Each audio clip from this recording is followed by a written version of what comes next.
Assalamualaikum warahmatullahi wabarakatuh. Perkenalkan, nama saya Ahmad Farijil Lesmana dengan NIM 2217200029. Saya dari program studi fisika kelas 5B. Baik, di sini saya akan menjelaskan terkait relasi hubungan sains dan agama menurut Ian Barber. Yang mana Ian Barber ini yaitu seorang ilmuwan dan juga filsuf. Terdapat 4 model utama yang menjelaskan relasi antara sains dan agama, mulai dari konflik, independensi, dialog, dan juga integrasi. Kita mulai dari yang pertama, yaitu konflik, yang mana model ini menyatakan bahwa sains dan agama bertentangan secara fundamental, semisal pandangan kaum materialis ilmiah yang menolak keberadaan Tuhan, dan pandangan kaum fundamentalis agama yang menolak teori-teori ilmiah seperti evolusi. Dalam model ini, sains dan agama dianggap tidak dapat berdamai karena memiliki klaim kebenaran yang saling eksklusif. Yang kedua yaitu independensi, yang menyatakan bahwa sains dan agama adalah dua bidang yang berbeda dan tidak saling berhubungan. Sains berfokus pada dunia fisik yang dapat diobservasi, sedangkan untuk agama itu membahas makna, nilai, dan tujuan hidup. Dan kata lain, keduanya memiliki domain yang terpisah sehingga tidak perlu saling berbenturan. Yang ketiga yaitu dialog, yang mana dalam hal sains dan agama dipandang sebagai bidang yang berbeda tetapi dapat saling belajar satu sama lain. Misalnya, agama dapat memberikan refleksi moral terhadap kemajuan sains.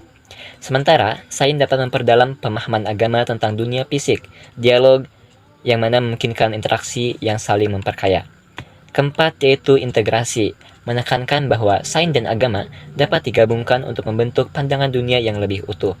Misalnya, pendekatan teologi alam yang melihat hasil-hasil sains sebagai bukti kebesaran Tuhan, atau pandangan yang menggunakan konsep-konsep teologis untuk memahami fenomena ilmiah.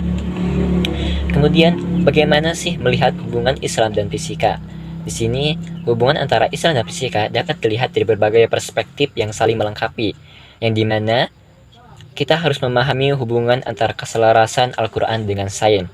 Islam melalui Al-Quran sering memberikan petunjuk yang mendorong umatnya untuk merenungkan fenomena alam dan mencari tanda-tanda kekuasaan Allah dalam ciptaannya. Banyak sekali ayat Al-Quran yang relevan dalam prinsip-prinsip fisika, seperti gerakan benda langit, yaitu dijelaskan dalam Quran Surat Yasin ayat 40, yang mana Allah berfirman tentang keberaturan orbit benda-benda langit.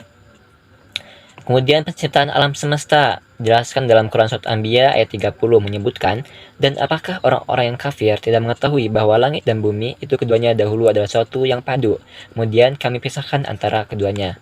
Ayat ini sering dihubungkan dengan teori Big Bang, yang menjelaskan bahwa alam semesta bermula dari suatu keadaan singularitas sebelum mengembang.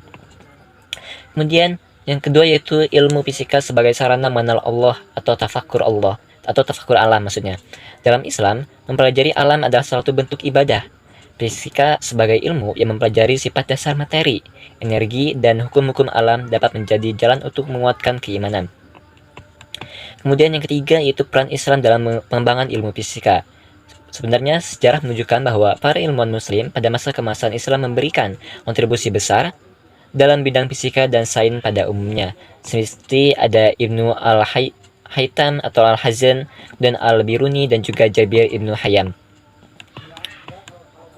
Di sini juga saya ingin menjelaskan terkait dengan pandangan saya pada program studi fisika yang ada di UIN SMH Banten, yang mana menurut saya prodi fisika di UIN SMH Banten ini memiliki karakteristik yang khas dibandingkan dengan prodi fisika di Universitas Umum. Hal ini dapat dilihat dari perspektif kurikulum, pendekatan, dan integrasi nilai-nilai Islam yang menjadi ciri utama Universitas Islam Negeri Sultan Mauna Hasanuddin Banten.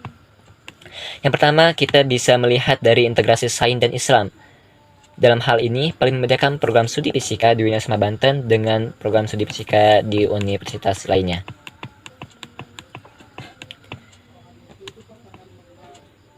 Kemudian dalam konteks lokal, di mana dalam prodi fisika ini fokus riset pada isu-isu khas Banten seperti mitigasi bencana dan energi terbarukan, mengangkat potensi wilayah dengan perspektif keberlanjutan Islam.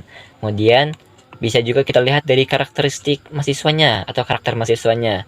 Mahasiswa dibentuk menjadi ilmuwan dengan akhlak mulia dan pemahaman agama yang kuat. Pendidikan agama memperkuat nilai spiritual di samping kompetensi intelektual. Yang keempat juga yaitu bisa kita lihat dari mata kuliah khas mata kuliah seperti fisika dalam perspektif Islam dan sains dan ayat kauniyah tidak ditemukan di universitas umum atau di universitas lainnya, seperti itu. Kesan saya tentang mata kuliah Islam dan sains yaitu memberikan kesan yang mendalam karena mampu menjembatani dua dunia yang sering dianggap terpisah, kayak agama dan juga sains atau ilmu pengetahuan. Di sini kesan pertama saya yaitu Islam dan sains atau mata kuliah Islam dan sains ini mengintegrasikan nilai spiritual dan rasional, menunjukkan bahwa Islam mendorong eksplorasi sains sebagai bentuk ibadah. Mata kuliah ini memperluas wawasan tentang harmoni antara hukum-hukum alam dan ajaran Islam, menghargai kontribusi ilmuwan Muslim, dan menanamkan etika keilmuan. Jadi untuk kesan saya untuk mata kuliah Islam dan sains ini, selain mata kuliahnya yang seru dan juga menarik, hal ini juga bisa kita tanamkan dalam kehidupan sehari-hari.